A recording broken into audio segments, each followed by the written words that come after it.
Selamat pagi, Bapak. Kami dari kelompok 15 dan hari ini izinkan kami untuk mempresentasikan AOL operating system kami. Anggotanya ada saya, Kanaya Ravenska Childira, dan Valerie Delia Lesmana.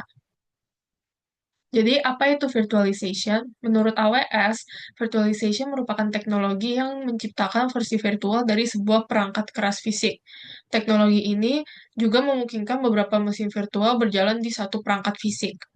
Penggunaan teknologi virtualization ini membantu bisnis mengoptimalkan sumber daya perangkat keras, meningkatkan efisiensi, dan mendukung layanan cloud computing untuk pengelolaan infrastruktur yang lebih baik.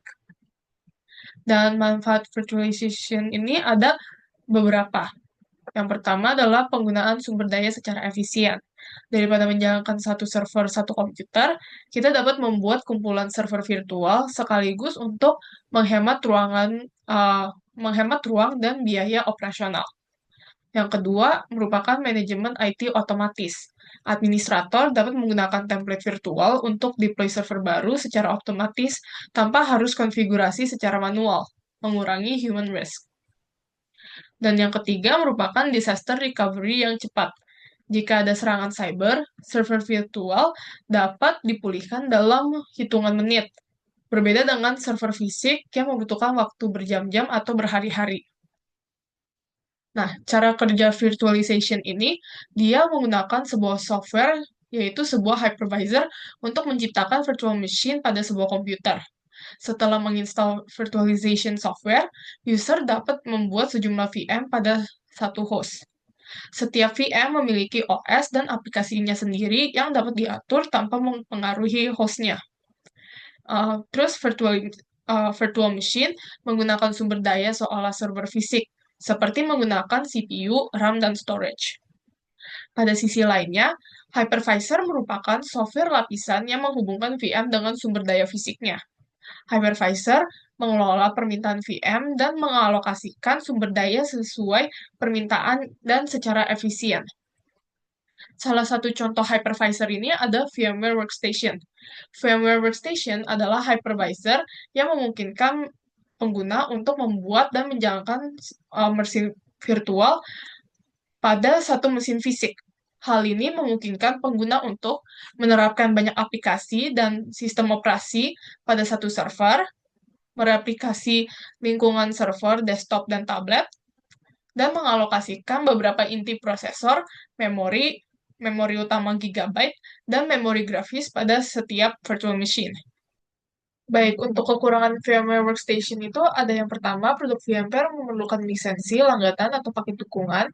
Terdapat potensi masalah dengan perangkat keras dan driver tertentu, penyiapan yang rumit, terutama di lingkungan berskala besar, pembagian sumber daya di antara VM dapat mengurangi kinerja, risiko muncul jika VM tidak memiliki isolasi yang tepat, dan kegagalan host mempengaruhi semua VM pada host. Sekarang akan dilanjutkan dengan sebuah praktek cara menjalankan sebuah virtual machine di sebuah hypervisor. Baik, berikut merupakan cara menginstal VMware Workstation. Pertama, kita bisa mengunjungi website officialnya, kemudian memencet download, dan download akan langsung diproses. Dan akan uh, didownloadkan sebuah installer. Di sini, jalankan installer yang sudah diunduh sebelumnya.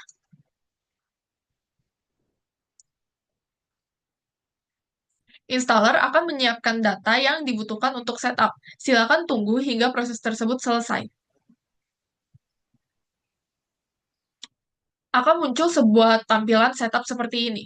Pilihlah tombol Next untuk memulai proses instalasi.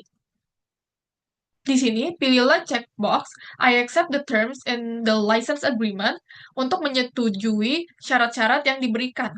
Kemudian, pilih tombol Next. Di sini akan diberikan pilihan jika ingin menginstal Windows Hypervisor Platform, bisa diabaikan saja dan langsung memilih tombol Next. Pada bagian ini, pilihlah lokasi yang akan disimpan sesuai dengan kebutuhan masing-masing. Secara default, akan disimpan pada program files VMware VMware Player. Untuk checkbox Enhance Keyboard Driver, silakan sesuaikan dengan kebutuhan masing-masing. Dan untuk checkbox at VMware Workstation, console tools into system path, disarankan untuk dipilih. Kemudian pilihlah tombol next. Secara otomatis bagian ini akan sudah terpilih. Silakan sesuaikan apabila tidak ingin dipilih. Kemudian pilih tombol next. Apabila ingin menambahkan shortcut pada desktop maupun start menu, silakan pilih checkbox yang sudah tersedia. Kemudian pilih tombol next. Pilihlah tombol install untuk melanjutkan proses instalasi. Installer akan melakukan proses instalasi secara otomatis. Silakan tunggu hingga proses tersebut selesai.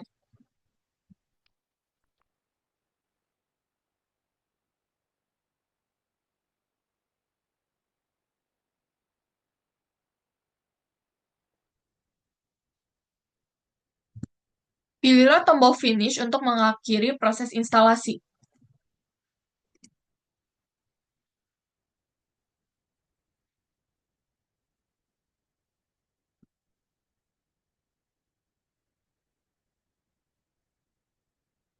Aplikasi sudah berhasil dipasang, dan inilah merupakan tampilannya. Baik, kita lanjut ke mendownload Ubuntu client-nya. Jadi yang pertama, pergilah ke official website-nya dan downloadlah ISO file-nya.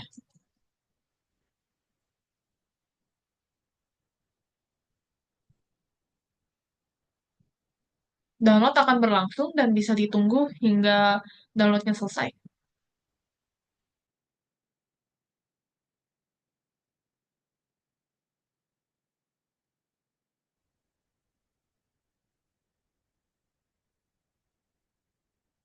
Baik, setelah ISO file sudah terdownload, buka aplikasi VMware Workstation, kemudian pilih tombol Create New Virtual Machine.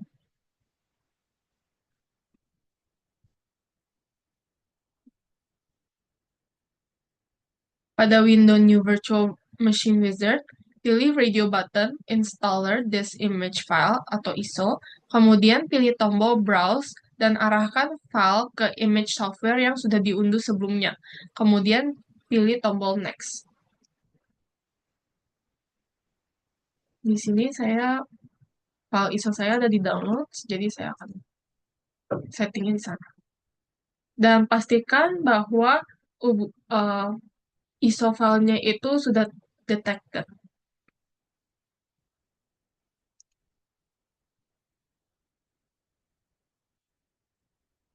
Pada bagian ini, masukkan informasi yang dibutuhkan dalam pembuatan virtual machine. Lalu pilih tombol next. Di sini saya akan masukkan admin saja.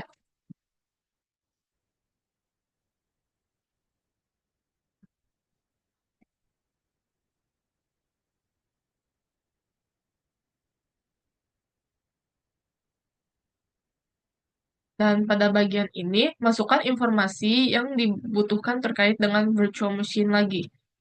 Jadi namanya dan tentukan lokasinya.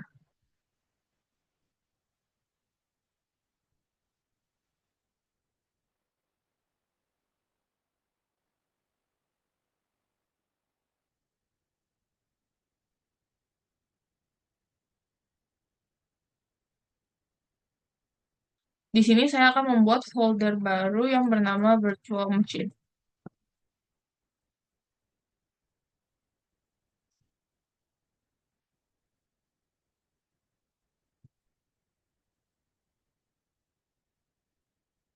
Setelah itu, tentukan besar kapasitas virtual machine yang diinginkan. Disarankan untuk mendapatkan kapasitas maksimum 20. Dan pilihlah next. Periksa kembali konfigurasi yang sudah dipilih dan pastikan power on this virtual machine after creation tercentang. Kemudian pilihlah finish.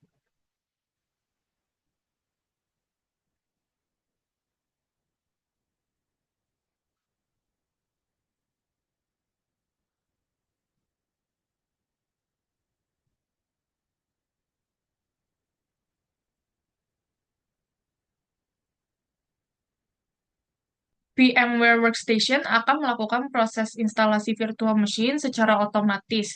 Proses ini memakan waktu yang lama, silakan tunggu hingga proses tersebut selesai.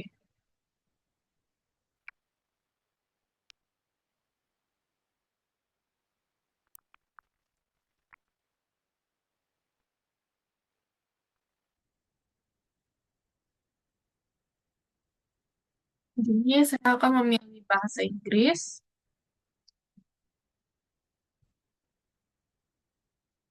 skip saja,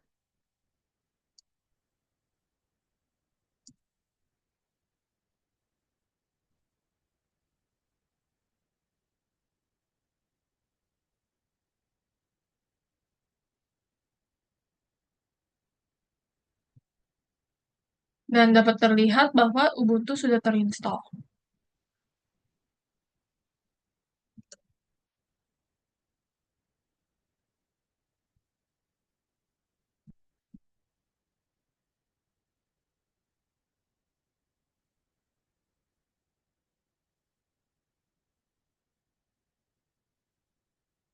Itu saja dari saya, terima kasih. Selanjutnya, saya akan menjelaskan tentang Docker. Docker adalah open source software platform yang memungkinkan developer untuk membangun, menguji, dan menyebarkan aplikasi dengan cepat. Docker mengemas software ke dalam unit standar yang disebut kontainer, yang berisi semua yang dibutuhkan software untuk berjalan. Kontainer sendiri adalah contoh aplikasi yang tervirtualisasi dan mandiri yang dapat berjalan secara independen. Selain Docker, kami juga menggunakan Amazon ECR dan ECS. Keduanya mendukung dan memanfaatkan gambar kontainer yang dibuat dengan Docker. AWS ECR adalah layanan untuk menyimpan, mengelola, dan berbagi gambar kontainer Docker. Ini adalah repositori kontainer yang terintegrasi dengan berbagai layanan AWS lain seperti IAM untuk kontrol akses dan ECS atau EKS untuk menjalankan kontainer. Pada tugas kali ini, kita menggunakan AWS ECS atau AWS Elastic Container Service, yaitu layanan untuk menjalankan dan mengelola kontainer di lingkungan yang sangat terkelola atau di cloud. Prosesnya adalah sebagai berikut. Yang pertama, pengguna akan membuat gambar kontainer menggunakan Docker, lalu ECS akan menarik gambar tersebut dari ECR atau registry lainnya, lalu yang terakhir, kontainer akan berjalan di instance yang dikelola ECS. Biasanya bisa EC2, instance, atau AWS Fargate. Namun, Amazon ECR dan ECS juga memiliki beberapa kekurangan. Kekurangan dari AWS Elastic Container Registry atau ECR adalah yang pertama, ECR terintegrasi erat dengan ekosistem AWS. Jadi, jika kita memutuskan untuk bermigrasi dari AWS, memindahkan image kontainer ke registry lain bisa menjadi rumit dan memakan waktu. Lalu yang kedua, meskipun pada umumnya hemat biaya, namun biaya dapat meningkat dengan penyimpanan gambar berskala besar dan sering digunakan. Lalu yang terakhir, menggunakan ECR secara efektif membutuhkan pemahaman tentang AWS IAM, kebijakan keamanan, dan perintah khusus ECR. Ini dapat menambah kurva pembelajaran awal bagi yang baru mengenal kontainerisasi. Adapun kekurangan dari AWS Elastic Container Service adalah yang pertama, customization kurang dapat disesuaikan dibandingkan dengan alternatif seperti Kubernetes. Lalu yang kedua, ECS adalah layanan terkelola yang mungkin membatasi kendali atas fungsi infrastruktur tertentu. Dan yang terakhir, ECS hanya mendukung basic service discovery dan load balancing, sehingga kemampuan tingkat lanjut dan peruteran cerdas mungkin tidak didukung. Selanjutnya, saya akan menjelaskan cara menggunakan kontainer Amazon ECS. Sebelum memulai untuk membuat kontainer Docker, kita perlu menyiapkan dua file penting, yaitu yang pertama ada file JavaScript. Di sini saya membuat file JavaScript yang akan memunculkan website dengan tulisan Hello World saat dibuka. Lalu juga kita perlu menyiapkan Docker file untuk Dockernya. Kita juga perlu memastikan bahwa Docker desktopnya ini sudah running. Pertama kita akan buka terminal, lalu kita akan build Dockernya.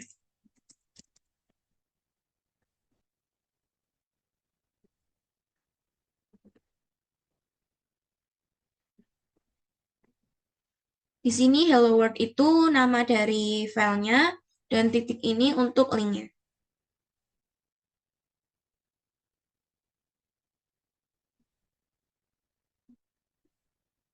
Sambil menunggu Docker selesai di-build, kita bisa berpindah ke website AWS di bagian Elastic Container Registry.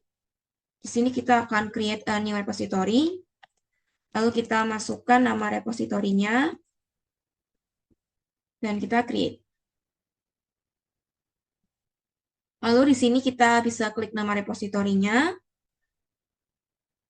Dan di sini ada view plus comments, di mana di setiap poinnya ini nanti akan kita masukkan ke terminal perintah-perintahnya.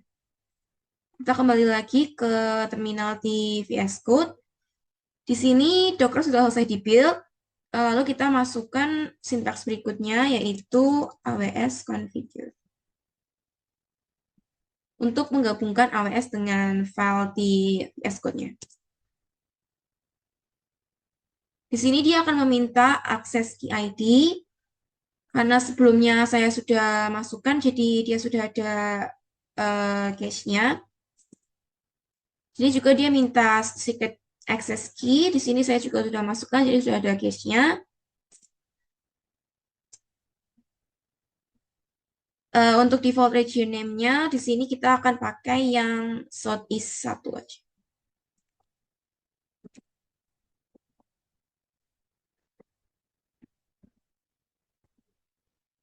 Terus untuk default output formatnya tetap teks. Di sini kita akan masukkan yang perintah nomor 1, di mana kita akan retrieve sebuah authentication token yang akan mengautentikasi Docker client kita ke registry kita. Kita copy saja.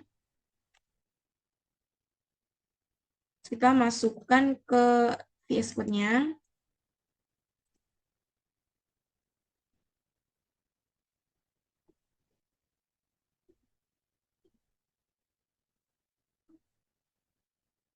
Sekarang sudah login succeed. Terus kita masukkan lagi. Karena tadi yang perintah keduanya sudah kita build Docker-nya. Sekarang kita masukkan yang perintah ketiga. Yaitu di sini kita bakal tag image kita sehingga kita bisa push image-nya ke repository. Kita copy perintahnya. Lalu kita masukkan di sini.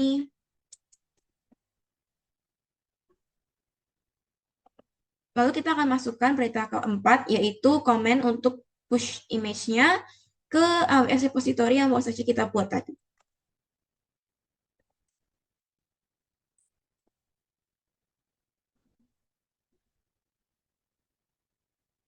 Oke, setelah selesai push image-nya ke repository AWS, kita balik lagi ke AWS-nya. Bisa hapus aja di sini. Terus kita refresh. Di sini udah muncul image-nya yang diambil dari code kita tadi, yang kita sudah push tadi.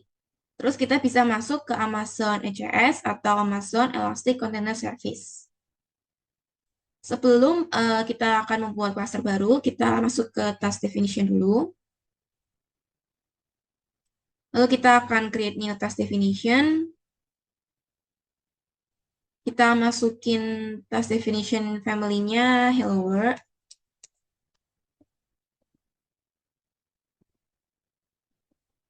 Lalu untuk launch tab-nya ada dua pilihan, yaitu AWS Fargate atau Amazon EC2 Instances. Kalau yang Fargate itu kita bisa menyerahkan seluruh infrastrukturnya itu untuk dikelola sama AWS-nya, sedangkan kalau EC2 Instances kita bisa manage sendiri infrastrukturnya.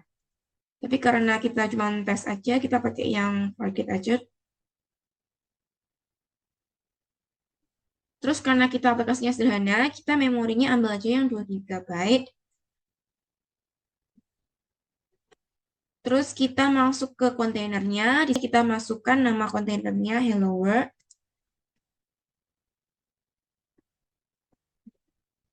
Lalu untuk image URI-nya kita ambil dari yang tadi yang sudah kita buat. Kita copy URI-nya. Masukin di sini. Sama untuk kontainer port-nya kita ganti ke 3000 seperti yang udah kita definisiin di file Docker file-nya tadi. Di sini 3000. Kalau udah, kita bisa langsung create. Sekarang kita bisa masuk ke clusternya. Terus kita create cluster. Terus sini kita masukin cluster name-nya REST cluster. Untuk infrastrukturnya kita ambil yang AWS Fargate sama kayak yang sebelumnya. Lalu kita bisa langsung create. Setelah klasternya selesai dibuat, kita bisa klik nama klasternya. Lalu kita akan buat new service. Di sini kita pilihnya yang launch type.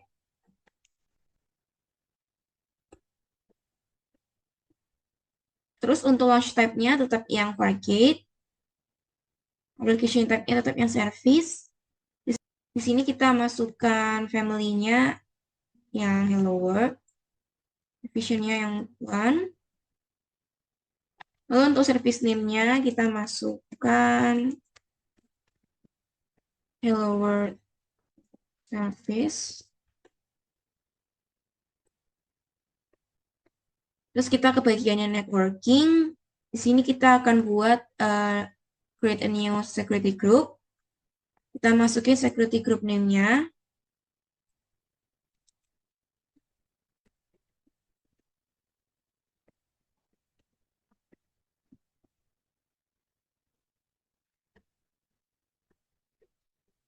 Terus untuk port range-nya 3000. Dan source-nya anywhere. Terus kita langsung create aja. Setelah service selesai dibuat dan juga tasnya sudah running, kita bisa klik nama service-nya untuk masuk ke service. Terus kita klik task. Di sini kita juga klik lagi task name-nya. Terus kita klik yang networking. Di sini ada public IP yang bisa kita copy untuk membuka website Hello World tadi. Kita copy linknya. Kita buka di sini. Jangan lupa ditambahin port 3000 yang sudah kita define tadi. Oke, ini sudah kebuat website yang berisi tulisan Hello World. Sekian presentasi dari kelompok kami. Terima kasih.